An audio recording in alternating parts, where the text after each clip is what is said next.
Hello and welcome back. आप सभी का स्वागत है हमारे चैनल पे। तो जैसा कि जानते हैं हम लोग यहाँ पे मीशो के बारे में बात करते हैं, किस तरीके से आप ऑनलाइन अर्निंग कर सकते हो उस बारे में बात करते हैं, और किस तरीके से आप यूट्यूब, इंस्टाग्राम या फेसबुक पे अपने अकाउंट को बना करके वहाँ पे अपने कंटेंट को अपलोड करके बहुत अच्छी अर्निंग कर सकते हैं घर बैठे।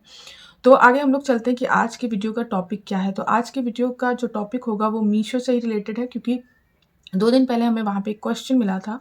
हमारे मीशो के एक वीडियो पे हमें एक कमेंट मिला था एज़ अ क्वेश्चन कि कैसे जो है हम लोग जो प्राइसिंग करते हैं वो हमें बढ़ के दिखाई देती है। जो हम लोग प्राइस वहाँ पे सेट करते हैं और जब मीशो के अकाउंट पे जाते हैं तो वहाँ पे हमें एक्स्ट्रा दिखता है। तो आज हम उसी के बारे में बात करेंगे कि क्या है हमारा, क्यों ऐसा होता है कि मीशो पे जो हम लोग प्राइस सेट करते हैं तो हमें वो बढ़ कर के वहाँ पे एक्स्ट्रा दिखता है।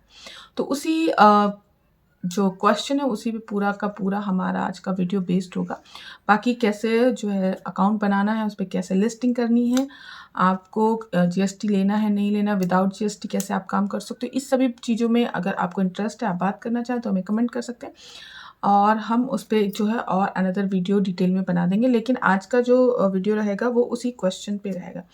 तो जैसा कि आप जानते हैं, जब आप अकाउंट बनाते हैं, अपने प्रोडक्ट को लिस्ट करते हैं तो आपको वहाँ पर अपना एक प्राइस देना होता है, और वो प्राइस जो होता है वो सभी तरीके से पूरे डिटेल में होता है कि आपका जो प्रोडक्ट है उसकी कॉस्ट, आपकी पैकेजिंग, आपका जीएसटी और रिटर्न्स का भी कुछ परसेंटेज उसमें ऐड करने के बाद आपका मार्जिन होता है। तो ये सारी चीज़ें वहाँ पे ऐड होती हैं और उसके बाद ही आप फाइनल जो है अपना प्राइस वहाँ पे सेट करते हैं। इन सभी चीज़ों का जो कॉम्बिनेशन होता है, 6 से 7 चीज़ें होती हैं, क्योंकि आपको जीएसटी भी वहाँ पे पे करना होता है, अपने सीए को भी देना होता है।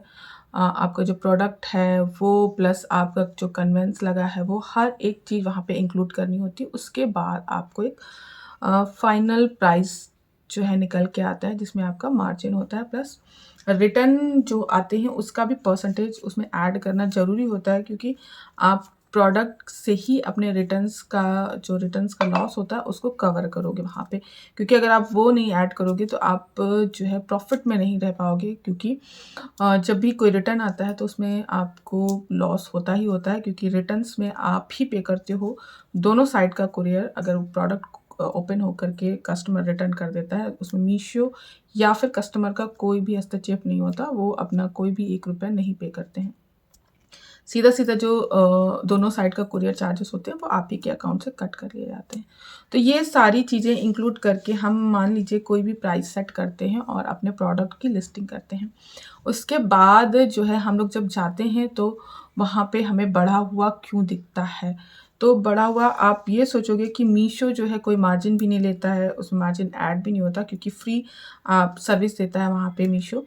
फिर भी क्यों बढ़ा हुआ हमें दिखता है? वो सिर्फ़ और सिर्फ़ इसलिए होता है क्योंकि आप जितनी भी चीज़ें वहाँ पे ऐड करते हो उसमें कहीं भी आपने अपना कुरियर चार्जेस नहीं सेट किए होते हैं, कुरियर चार्जेस ऐड नहीं किए होते हैं।